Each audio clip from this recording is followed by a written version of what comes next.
ito po nga nandito na po sa Pilipinas si Representative Teves, ano pong ating gagawin mga hakbang?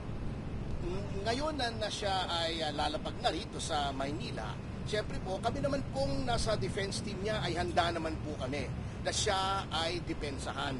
Sapagkat bagamat doon po 2 taon na siya ay nasa Dili sa Timor-Leste, hindi naman po kami nagpapahinga rito. Sapagkat, katulad nga ng sinasabi ko sa iba, a seasoned lawyer, ako naman ay tumanda na sa law practice, we always prepare for any contingency.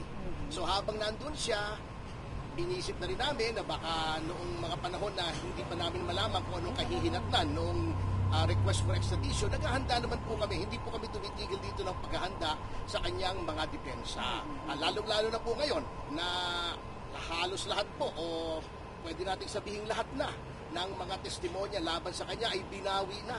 Yung mga gumawa ng mga testimonyang yun at sinasabing sila ay tinakot, sinaktan, binigyan ng mga abogado na hindi naman nila gusto, matibay naman po ang aming depensa kung siya po ay haharap na sa hukuman.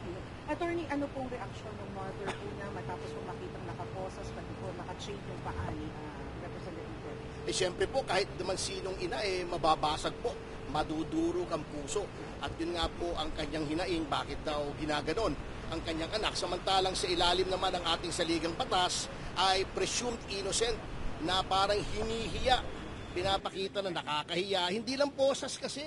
Kanina manakils pati paa na para naman tatakas yung kanyang anak.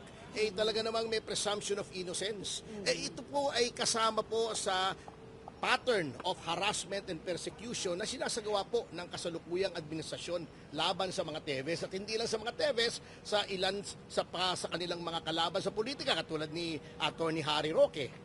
Marami po Kasi Pangulong Duterte ka po mismo ay ginawa rin yun Mukhang tuwan-tuwa itong administrasyon na to na sila ay nangingidnap na may muwersa na dalhin kung saan-saan ng mga tao at parang tuwan-tuwa pa sila. Baka hindi nila alam naiinis po ang taong bayan sa ginagawa nila kaya below sea level na ang kanilang approval rating ngayon. Simula po ba nung i-arestuhin po si Representative, nagkaroon na po ba kayo ng ugnayan o maging po nung kanyang kaanak na makausap ito? Very, very briefly lang po. Right after he was arrested, nagkausap po kami at may mga pinag-usapan po kaming confidential. Ang sabi lang niya ay ikaw nang bahala pagdating ko dyan sa Pilipinas. At kami naman po, sinubukan namin pong lahat. Kami nga po ay nalulungkot sapagkat ginrant po yung writ of habeas corpus ng hukuman ng Timor-Leste. Bukod pa po doon sa sinabing hindi pa siya dapat i-extradite sapagkat magkakaroon ng panganib sa kanyang buhay at siya ay maaring mapasailalim sa tinatawag na cruel and inhuman punishment, ay ginawa pa rin ito ng Executive Department ng Timor-Leste. Ngunit nandyan na po yan, narito na po kami upang saluhin po siya at bigyan po siya ng the best defense. So sabi niyo, part ng harassment ng administrasyon? Opo. Anong gain ng administrasyon? Bakit siya isa-subject to harassment? Anong reason? Well, unang-una, meron ngang alita noon, di ba? Yung tungkol sa mga ibang bagay. At ngayon po, na sa eleksyon itong administrasyon at napakababa nga ng approval rating ni Pangulong Marcos, kinakailangan po nila ng mga trophy.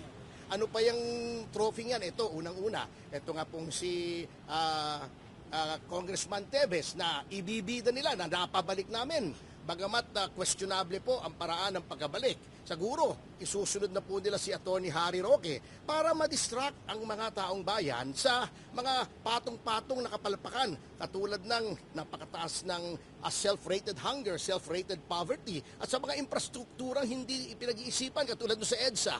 Ay, alam niyo yung San Juanico Bridge at yung EDSA na 5.9 billion ba at almost 9 billion? Yan po last 2 minutes Bakit ngayon lang gagawin? Bago, hindi pa pinag-isipan.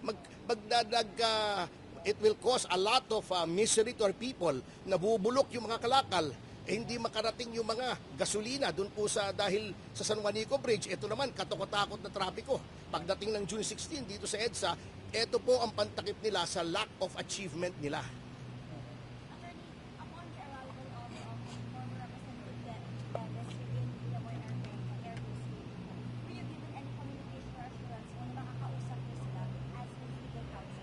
I don't need any assurance. Ang assurance ko po ay nasa batas. Nasa batas the moment he lands in Philippine territory ay entitled siya sa council. Yan ay nasa saligang batas. Kaya lang, kaninang umaga pa po kami nakikipag-ugnayan sa 3 ahensya ng gobyerno. Yung NBI, DOJ, at saka ng Bureau of Immigration. Tinatanong namin anong oras, saan lalapag, at paano namin makakausap ang aming kliyente. Wale, deadma. Paano yan? Sana lamang po, ang kasama naman pala niya ay si dating judge at ngayon NBI Director Jaime Santiago, na alam po naman niya ang mga karapatan ng isang taong akusado sa krimen, na aside from the presumption of innocence, the right to remain silent against self-incrimination, and the right to counsel. Alam niyo po ang karapatan ng abogado na kausapin ang kanyang kliyente, mas matindi pa po sa mga kamag-anak.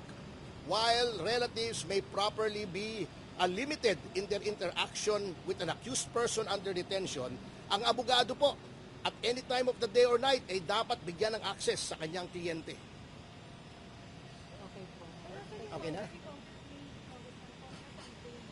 Nariyan po siya sa isang lugar, malapit lang po rito. Hindi po haharap. Hindi po Ayaw po, hindi naman po public figure yung kanyang nanay, mahihain po eh. May dala-dala lang siyang maliit na maleta, nandun yung gamit ng kanyang anak, konting pagkain, at gusto lang niyang mayakap at mahagkan ang kanyang anak na 2 years more or less na yata niyang hindi nakikita. At ngayon makikita niya nakaposas pa. Ilang taon na po yung mother? She's in her late 70s, I believe. May we know saan po siya galing, sir? Alam ko, may bahay po sila rito sa Manila, somewhere near here. Opo. Attorney, bukod dun sa bahala ka na pagdating niya dito, ano pa bang nabanggit niya sa'yo? Yung iba po ay confidential kasi. That's between a lawyer and a client. What I can divulge, sabi niya, they kidnapped me, we have no choice, na umuwi sa Pilipinas, ikaw nang bahala dyan. Sabi ko naman sa kanya, sir, do not worry, we are ready, we have been ready for 2 years. Thank you po, attorney. Thank you. Thank you, Kain na na. Habol po namin. Habol Ay, nasaan yung pagkain? Kain muna tayo. Iyan naman kanina na to.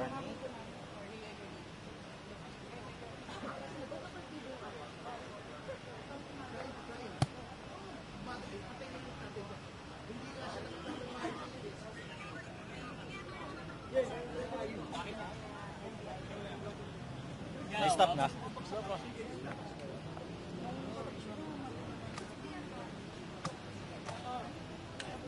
Si Awa, jud no maning. Sus, kaya tay. Kita na po, mga